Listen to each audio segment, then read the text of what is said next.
दोस्तों, आज हमने इनोवा 2016 मॉडल की कार में इंटीरियर मॉडिफाई किया है, जिसमें हमने अपना अल्फा सीरीज का अल्फा 2 लेदर लगाया है और जो कलर कस्टमर ने लिया है वो ब्लैक एंड डार्क टेन लिया है।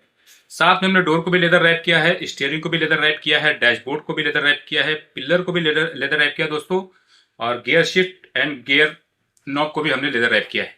ये कार जलगांव से आई है, हमारे यहाँ से लगभग 400 किलोमीटर दूर से आई है कार दोस्तों।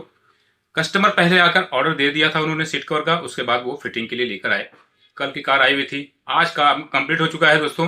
कितना प्रीमियम लग रहा है उसका काम, चलिए आपको दिखाते हैं दोस्तों। देखने के बाद जाने से पहले लाइक और सब्सक्राइब जरूर करिएगा।